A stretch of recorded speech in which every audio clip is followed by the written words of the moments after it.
Halo, kali ini kita akan membahas tentang keterampilan berbahasa. Seperti yang sudah dibahas sebelumnya, fungsi utama bahasa adalah sebagai alat komunikasi.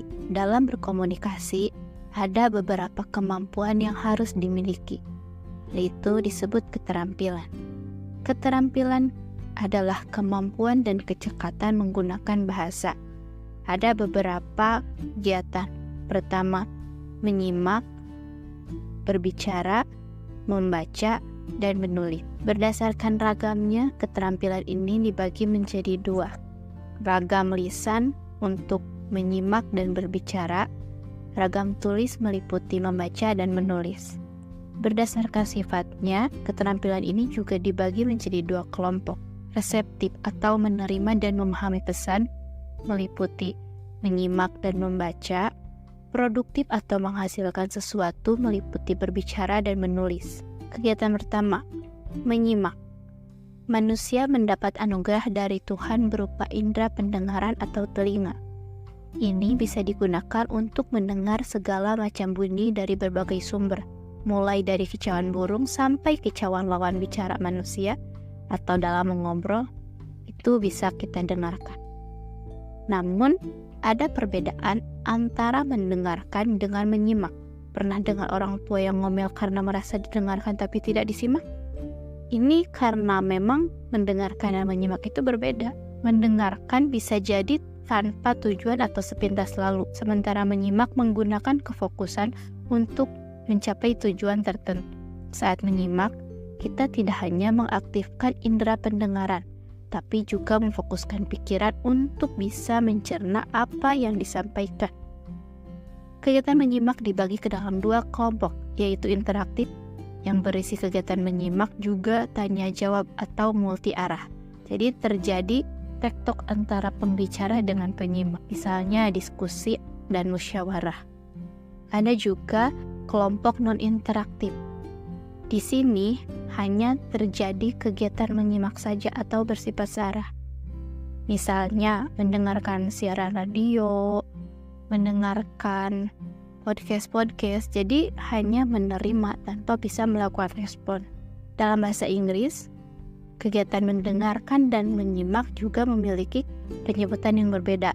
Untuk mendengar, Inggris disebut hearing, sedangkan untuk menyimak disebut listening. Berbicara merupakan kegiatan menyampaikan pesan kepada penyimak secara lisan, menggunakan mulut dengan suara. Kegiatan berbicara ada dua, yaitu formal, misalnya diskusi, seminar, pidato, wawancara. Ada juga non-formal, seperti ngobrol sehari-hari, kayak gitu. Pembicara yang baik adalah pembicara yang dapat memahami konsep dari topik yang akan dibicarakan, maka perlu melakukan latihan yang sungguh-sungguh, mempersiapkan diri, dan lain sebagainya. Membaca adalah kegiatan memahami pesan dalam tulis. Ada beberapa kategori membaca. Pertama, membaca pemahaman literasi. Ini merupakan tingkat membaca paling dasar. Biasanya dilakukan saat harus menemukan makna kata dalam konteks secara langsung. Jadi yang secara eksplisit terlihat aja kayak gitu. Kedua, ada membaca interpretasi. Kegiatan ini setingkat lebih sulit dari tingkat membaca yang literal. Di sini pembaca harus melibatkan keterampilan berpikir. Misalnya, saat harus mengidentifikasi makna secara implisit. Kalau eksplisit kan tersurat, apa inti dari tulisan tersebut bisa dilihat langsung. Sedangkan implisit ini menggunakan misal ada kata-kata kiasan dan lain sebagainya. Ketiga, membaca kritis. Pada tahap ini, pembaca selain bisa membaca yang eksplisit, yang implisit juga bisa menilai yang dibaca. Kayak, oh ini kelebihannya, oh ini kekurangannya. Semacam memberikan rating dari tulisan itu. Ini adalah tingkat membaca kritis. Keempat, membaca kreatif. Pada tahap ini pembaca sudah akan beranjak pada produktif. Pembaca itu mendapatkan gagasan dari apa yang dia baca, lalu dia akan menuangkan apa yang dia baca tersebut menjadi ide. Jadi dia akan menggunakan gagasan dari apa yang dia baca sebagai ide untuk dia melakukan kegiatan produk. Menulis. Menulis merupakan kegiatan menyampaikan pesan melalui tulisan. Haverman dan Lincoln menyampaikan, menulis merupakan suatu proses. Pada waktu menulis, seseorang memerlukan waktu untuk berpikir, menuangkan ide-idenya di atas kertas dengan cara mengembangkan topik, memilih kata-kata, membaca kembali apa yang ditulisnya, memikirkannya, mempertimbangkannya, dan memperbaikinya. Berdasarkan pernyataan tersebut, maka kegiatan menulis dibagi ke dalam 3 tahap.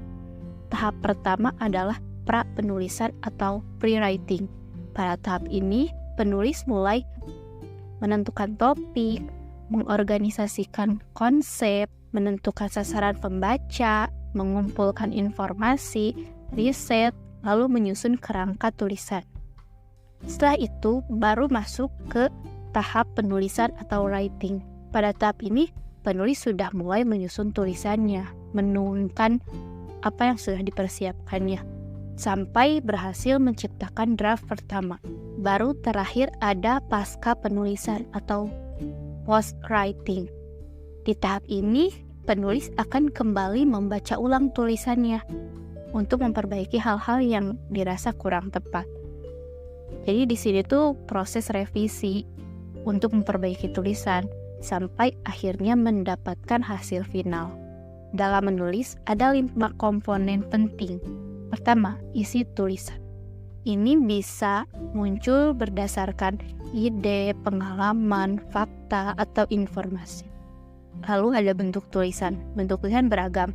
Ada yang formal seperti laporan, surat dinas, karya ilmiah.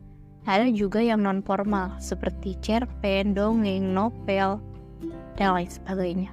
Ada tata bahasa, penyusunan kalimat atau sintaksis. Kata-kata itu disusun menjadi kalimat nggak begitu aja. Kayak misal aku mau makan, kalau aku makan mau kan nggak bagus, nggak benar. Jadi ada strukturnya. Lalu ada gaya, pemilihan kata atau diksi.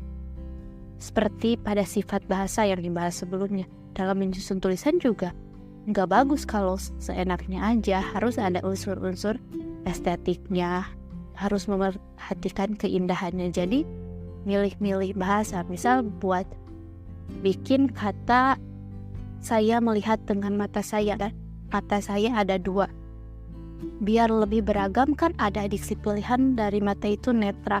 Misal jadi gini, saya melihat dengan netra saya, mata saya ada 2. Itu sama-sama artinya tentang mata, tapi diksinya berbeda.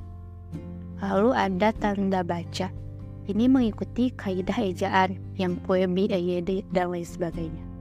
Keempat, keterampilan itu memiliki keterkaitan, terutama yang seragam, seperti ragam lisan, menyimak dengan berbicara, ragam tulisan, membaca dengan menulis. Namun, semua juga bisa berkolaborasi, misal dalam pembuatan konten.